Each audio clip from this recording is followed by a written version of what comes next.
अस्सलाम वालेकुम क्लास 8। आज का हमारा लेक्चर नंबर 7 है। इसमें हम जो हमारी एक्सरसाइज थी, हमारी एक्सरसाइज नंबर 1.1 थी, हमारी जो पेज नंबर हमारे पास 3 पर इसके दो क्वेश्चन दिए गए थे, क्वेश्चन नंबर 9 और 10 एंड इसके रिमेनिंग पार्ट। तो आज हम क्या करेंगे, इन दोनों क्वेश्चंस को देख के इस एक्सरसाइज को आज कंप्लीट करेंगे। ठीक है, हमारे पास ये जो है कौन सी है एक्सरसाइज है, हमारे पास ये 1.1। ठीक है, अब उसमें वो सबसे पहले क्या कह रहे, पेज नंबर 3 पर है हमारे पास, हम ये भी देख लेते हैं पेज 3। ठीक है, अब इसमें हमारे पास फर्स्ट क्वेश्चन है, वो कह रहे लेट, यानी कि उन्होंने दे दिया, सपोज करें x इक्वल टू x दे दिया उन्होंने, x की वैल्यू कितनी है 20, 30, 40, 50, 60, 80 एंड 100, ये x दे दिया उन्होंने।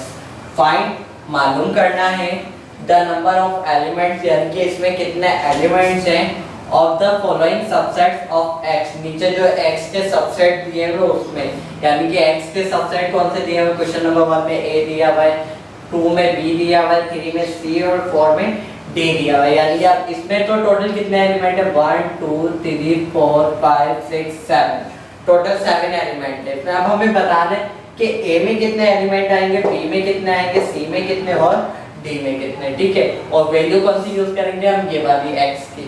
अब वो कह रहा है question number 1 A, set of numbers, यानी कि नंबर्स का सेट लेना है, कौन सा वाला, ये वाला लेना है, डिविजिबल बाय 2, जो कि 2 से डिवाइड हो सकते हो, यानी कि इसमें से ऐसे नंबर लेने हैं जो कि 2 से डिवाइड हो सकते हैं। तो हम देख लेते हैं, सबसे पहले हमारे पास कौन सा आ रहा है 20। ठीक है, सबसे पास हमारा क्या आ रहा है 20। अब हमें देखना है ये 22 से डिवाइड हो सकता है या नहीं, तो हम देखते हैं 2 10 20। ठीक है, अब क्या हुआ, इसमें कोई रिमाइंडर बचा नहीं बचा, यानी कि ये वाला जो 2 से डिवाइड हो सकता है, तो इसलिए हम क्या करेंगे, इसके आंसर में क्या लिखेंगे 20 लिख देंगे। ठीक है, हमने 20 लिख दिया। उसके बाद अगला नंबर क्या है हमारे पास 30। अब हम देखेंगे 30 को। ठीक है, 30 अब हमें देखना है। अब क्या करेंगे हम, 2 1 2, रिमेनिंग कितना बचा 1 और 0, 2 5 10। कुछ रिमाइंडर बचा है इसमें, नहीं बचा। यहाँ पर आप देखते तो रिमाइंडर बचा, पर नहीं आगे वो सॉल्व हो सकता था। हाँ, अगर हमें पॉइंट लेना पड़ेगा तो फिर वो रिमाइंडर रहेगा, पर अभी इसमें क्या है, रिमाइंडर कुछ भी नहीं है, यानी कि ये जो 30 है हमारे पास, ये जो है 2 से डिवाइड हो सकता है। उसके बाद हमारे पास अगला नंबर क्या है हमारे पास 40। हम देख लेते हैं 2 से जो है ये 40 डिवाइड हो सकता है या नहीं। 2 2 4, 2 0 0। अब क्या है हमारे पास, ये 40 भी जो है 2 से क्या हो सकता है हमारे पास डिवाइड हो सकता है, तो हमने क्या लिख दिया 40 को भी लिख दिया। ठीक है, उसके बाद जो है हमारे पास अगला नंबर कौन सा है, अगला नंबर देख लेते हैं हम। ठीक है, अगला नंबर हमारे पास क्या आ रहा है 50 आ रहा है, तो हम देखते हैं 50 जो है हमारे पास 2 से डिवाइड हो सकता है या नहीं। अब क्या 2 2 4, 5 4 1 और 0 ऊपर था, तो हमने नीचे स्लाइड किया, तो क्या आ रहा है 2 5 10, कंप्लीट डिवाइड हो गया, यानी कि 50 जो है 2 से डिवाइड हो सकता है, तो हमने क्या लिख दिया 50 आ। उसके बाद अगला नंबर क्या है 60। अब हमने इसको 2 से डिवाइड करके देखा, 2 3 6, 2 0 0, यानी कि ये हमारे पास जो है 60 भी जो है 2 से कंप्लीट डिवाइड हो रहा है। क्यों, क्योंकि रिमाइंडर नहीं बचा, अगर रिमाइंडर नहीं बचेगा तो वो चीज जो उससे कंप्लीट डिवाइड हो सकती है। उसके बाद हमारे पास अगला क्या है हमारे पास 80, 2 4 8, 2 0 0, यानी कि 2 40 हमारे पास क्या आ गया 80, यानी कि 2 से जो है वो 80 भी क्या हो सकता है डिवाइड हो सकता है। उसके बाद हमारे पास अगला नंबर क्या रह गया 100 रह गया। अब हम उसको देख लेते हैं 100 को। 2 5 10, 2 0 0, यानी कि क्या हुआ, कुछ रिमाइंडर बचा इसमें नहीं बचा, यानी कि ये 100 भी जो है क्या हो सकता है 2 से डिवाइड हो सकता है। ठीक है, अब हमने क्या किया, सारे नंबर को एक एक करके 2 से डिवाइड करके देखा कि कौन से 2 से डिवाइड हो रहे हैं कौन से नहीं। तो हमने क्या किया, सारे ही 2 से डिवाइड हो रहे थे, तो सबके आंसर में वही सेम आ गया। अगला जो है वो कह रहे बी, सेट ऑफ नंबर, यानी कि सेट लिखना है नंबर्स का डिविजिबल बाय 8, यानी कि ऐसे नंबर लिखने जो कि 8 से डिवाइड हो सकते हैं। ठीक है, सबसे पहले हमने क्या देखा, सबसे पहला जो हमारा नंबर था वो क्या था 20। हमने देखा 20 जो है वो हमारे पास 8 से डिवाइड हो सकता है या नहीं। हमने क्या देखा 8 2 जा 16, क्या हुआ हमारे पास 4। अब हम क्या इसको सॉल्व कर सकते हैं? नहीं, क्यों? क्योंकि हमें सॉल्व करने के लिए क्या लगाना पड़ेगा, पॉइंट लगाएंगे हम, 0 हो जाएगा, 8 5 जा 40। ये कंप्लीट डिवाइड हो तो गया, पर ये डिविजिबल बाय 8 नहीं है, क्योंकि डिविजिबल बाय वही कहलाएगा जो डायरेक्ट डिवाइड हो जाए, जिसमें हमें पॉइंट की जरूरत ना पड़े, यानी कि 20 जो है 8 से डिवाइड नहीं हो सकता, तो इसको हम नहीं लिखेंगे। उसके बाद हमारा अगला नंबर क्या है 30। अब क्या है हमारे पास 8 3 जा 24, रिमेनिंग क्या बचा 6। अब आगे सॉल्व करने के लिए हमें क्या लगाना पड़ेगा, पॉइंट लगाना पड़ेगा। फिर अगर पॉइंट लगाने के बाद ये डिवाइड हो भी जाए पर डिविजिबल बाय नहीं कहलाएगा, तो हम इसको यहीं छोड़ देंगे, हमें आगे जाने की जरूरत ही नहीं है, क्योंकि हमें आगे सॉल्व करने के लिए पॉइंट लगाना पड़ेगा, और हम पॉइंट नहीं लगाएंगे। जो ऐसे डायरेक्टली डिवाइड हो जाएंगे वो डिविजिबल बाय कहलाएंगे। ठीक है, अगला नंबर क्या है हमारे पास 40। अब हम देखते हैं 48 से डिवाइड हो सकता है या नहीं। 8 5 जा 40। अब क्या हुआ हमारे पास, ये कंप्लीटली डिवाइड हो गया, डायरेक्टली डिवाइड हो गया, इसका टेबल पढ़ा हमने, हमें इसमें पॉइंट लगाने की जरूरत नहीं पड़ी, तो हम क्या करेंगे, इसमें हम क्या 20 और 30 नहीं लिखेंगे, क्योंकि ना ही 20 डिविजिबल बाय 8 है और ना ही 13 डिविजिबल बाय 8 है। हाँ 14 जो है वो डिविजिबल बाय 8 है, तो हमने क्या लिख लिया 14 लिख दिया। ठीक है, उसके बाद जो है हम आगे देखते हैं, हमारे अगला जो नंबर है वो क्या है 50 है हमारे पास, तो हम देख लेते हैं 58 से डिवाइड हो सकता है या नहीं। हमने देखा 50, अब क्या टेबल पढ़ा हमने, 8 6 जा 48, क्या बचा रिमाइंडर 2 बचा। अब क्या इसको आगे सॉल्व करने के लिए हमें क्या करना पड़ेगा, पॉइंट लगाना पड़ेगा, और पॉइंट लगाएंगे तो वो डिविजिबल बाय 8 नहीं कहलाएगा, तो हम इसको यहीं छोड़ देंगे, आगे नहीं जाएंगे। उसके बाद अगला नंबर क्या है हमारे पास 60 है। क्या किया हमने 60 को 8 से डिवाइड किया। ठीक है, अब हमें कितना टेबल पढ़ना चाहिए कि 60 आया हमारे पास। अब हम टेबल पढ़ेंगे, हमारे पास 8 6 जा 48 आया था, 8 7 जा 56। ठीक है, 8 7 जा 56, 1 कैरी लिया, 10 में से 6 गए, 4 बचे, 1 कैरी ले लिया था, तो यहाँ क्या आया 5, 5 में से 5 कैंसिल, अब यहाँ 4 बचा।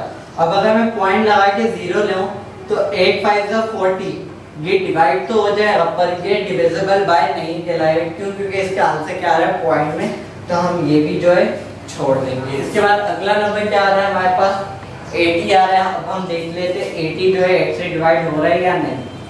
हमारे पास क्या आया 8 10 जा 80, ये 80 जो है 8 से कंप्लीटली डिविजिबल बाय है, तो हमने क्या किया, यहाँ पे हम क्या लिख देंगे 80 लिख देंगे। ठीक है, तो उसके बाद जो है हमारे पास अगला नंबर वो क्या दे रहे हैं,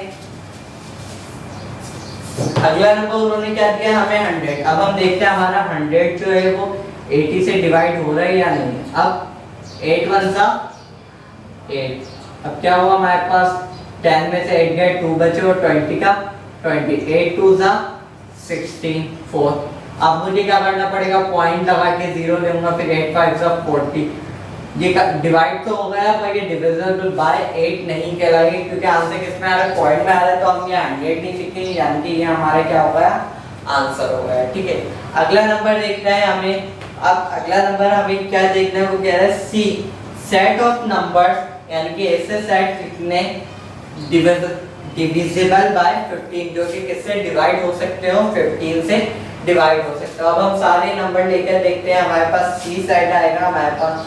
अब क्या है हमारे पास सबसे फर्स्ट जो उन्होंने 20 दिया हुआ है, अब 15 से डिवाइड करेंगे, 15 1 जा 15, 5 आया, रिमाइंडर बच गया हमारे पास, तो क्या ये 15 जो है 20 से डिवाइड हो सकता है, नहीं हो सकता, तो हम छोड़ देंगे, ये नहीं लिखेंगे। अगला हमारे पास क्या आ रहा है 30 आ रहा है, इसको हमने डिवाइड किया, 15 2 जा 30, हाँ ये कंप्लीटली डिवाइड हो गया, तो हम क्या करेंगे इसको लिख लेंगे, यानी कि हमारे पास पहला जो है वो क्या आ जाएगा हमारे पास 30 आ जाएगा। ठीक है, उसके बाद हमने क्या किया,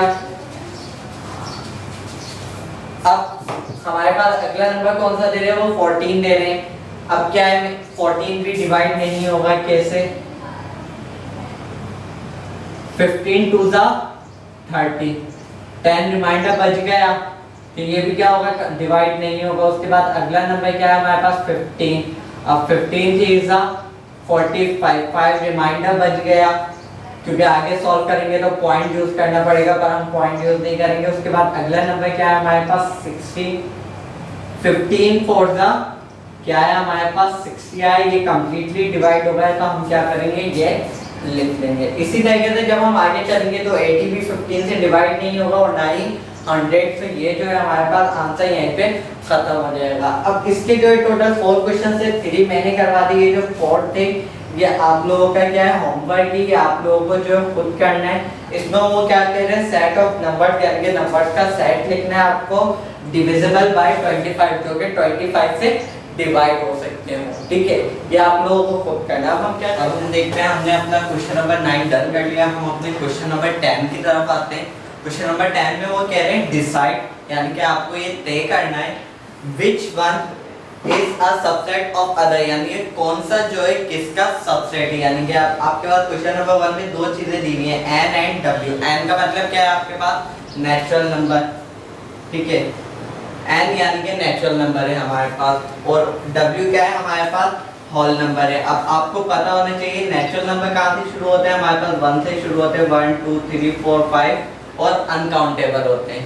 इसके अलावा w यानी कि होल नंबर हमारे पास कहाँ से शुरू होते हैं, ये शुरू होते हैं हमारे पास 0 1 2 3, और इस तरीके से ये भी अनकाउंटेबल होते हैं। अब आपको बताना ये है कि इन दोनों में से, यानी कि इन दोनों में से कौन सा जो है किसका सबसेट है, कौन सा सेट बड़ा है, कौन सा सेट छोटा है, ये आपको बताना है। अब अगर हम देखें तो ये जो है 1 से शुरू हो रहा है और अनकाउंटेबल है, और ये जो है 0 से शुरू हो रहा है। अगर इसमें 0 नहीं आता तो ये दोनों सेट क्या होते हैं, इक्वल हो जाते हैं, क्योंकि 1 से शुरू हो रहा है और अनकाउंटेबल है। पर यहाँ पर एक काउंटिंग बढ़ गई, 0 आ गया, तो जिसकी वजह से हमें पता क्या लगा कि ये कौन सा है, बड़ा नंबर है, और ये कौन सा है, छोटा नंबर है। तो इसलिए हम क्या लिख देंगे, n सबसेट का सिंबल डालो और फिर w, तो इसका मतलब क्या हो गया, n जो है वो सबसेट है किसका, w का, यानी कि होल नंबर्स का। इसके अलावा दूसरा हमारे पास क्या आ रहा है, z आ रहा है, ठीक है। z का मतलब क्या होता है, हमारे पास इंटीग्रल्स नंबर होते हैं, और ये किस तरीके से होते हैं, इसको लिखने के दो तरीके होते हैं, हमने देखा भी था। हम ऐसे भी लिख सकते हैं, 0 के बाद +-1 +-2 +-3, इस तरीके से अनकाउंटेबल होते हैं। या फिर हम चाहें तो इसको इस तरीके से भी लिख सकते हैं, जैसे कि ये -3 -2 -1 0, फिर +1 +2 +3, इस तरीके से भी हम जो है इसको लिख सकते हैं। दोनों तरीके सेम होते हैं, पर हमें अंदाजा क्या है, पता क्या चल रहा है इस बात से कि ये शुरू किससे हो रहा है, 0 से शुरू होता है, और सबके साथ क्या आ रहा है, प्लस माइनस आ रहे हैं, यानी कि डबल वैल्यूज आ रही है। उसके अलावा दूसरा n, यानी कि हमारे पास नेचुरल नंबर है। अब यहाँ भी वही बात, ये जो है किससे शुरू हो रहा है हमारे पास 1 से, और ये किससे शुरू हो रहा है हमारे पास 0 से, तो वही होल नंबर वाली चीज है इसमें भी। बस होल और इंटीग्रल्स में क्या फर्क है, ये सिर्फ प्लस के नंबर होते हैं और इंटीग्रल्स में माइनस वाले भी आते हैं। तो हमने इसी की तरह क्या कह दिया, n is the subset of integrals number, यानी कि n जो है वो सबसेट है किसका, z के, यानी कि n जो है छोटा है किससे, z से। अब हमारे पास थर्ड वाले क्या है, p का मतलब क्या होता है, प्राइम नंबर्स, यानी कि ऐसे नंबर्स जो कि सिर्फ और सिर्फ अपने टेबल्स में आते हैं। अब हमने लास्ट क्लास में देखे भी थे कौन कौन से होते हैं प्राइम नंबर, 2 3 5 7, ऐसे लिखने जो सिर्फ अपने टेबल में आते हैं हमारे पास, 7 11 13 17 19। अब इस तरीके से क्या है, ये भी अनकाउंटेबल है, जितने नंबर्स अपने टेबल में आते हैं हम वो लिखते रहेंगे, ठीक है। उसके अलावा n यानी कि नेचुरल नंबर। अब अगर हम देखें हमारे पास n छोटा है या p, तो क्या n देखिए लगातार काउंटिंग है, 1 से जो स्टार्ट हो रही है 2 3 4 5 6 7, ये इसी तरीके से चलती रहेगी। पर अगर हम प्राइम नंबर्स में देखें तो पहली बात तो इसमें से 1 ही कम हो गया, ये 1 से शुरू हो रहे हैं और ये 2 से शुरू हो रहे हैं, तो इससे हमें अंदाजा होगा कि ये छोटे हो गए। पर अगर हम आगे भी देखें तो देखें 2 के बाद 3 आया, फिर 4 मिसिंग है, फिर 5 आया, फिर 6 मिसिंग है, 7 आया, फिर 8 9 10 मिसिंग है और 11 आया। तो इसका क्या मतलब हो रहा है, प्राइम नंबर्स में जो है बीच बीच में से नंबर्स मिस हो रहे हैं, यानी कि गायब हो रहे हैं, कुछ सारे नंबर्स नहीं आ रहे। जैसे कि नेचुरल नंबर में हमारे पास लगातार नंबर्स आ रहे, प्राइम नंबर्स में ऐसा नहीं है। तो जिससे हमें पता क्या चला, प्राइम नंबर जो है वो सबसेट है किसका, नेचुरल नंबर का, यानी कि प्राइम नंबर छोटा है और n यानी कि नेचुरल नंबर बड़ा है। ठीक है, इसके अलावा आपको क्या करना है, ये क्वेश्चन नंबर 4 और 5 जो आप लोगों का होमवर्क है, इसमें क्या ई का मतलब क्या होता है, इवन नंबर्स होते हैं।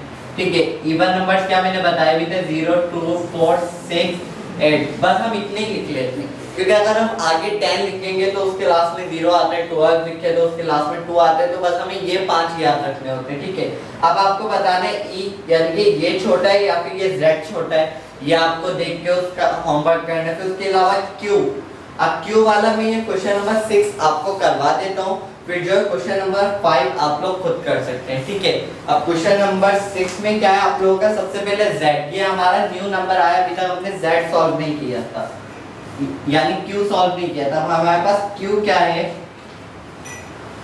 x I get x is equal to p upon q, where यानी कि जहां पे q बिलोंग है किससे, इंटीजर्स नंबर से,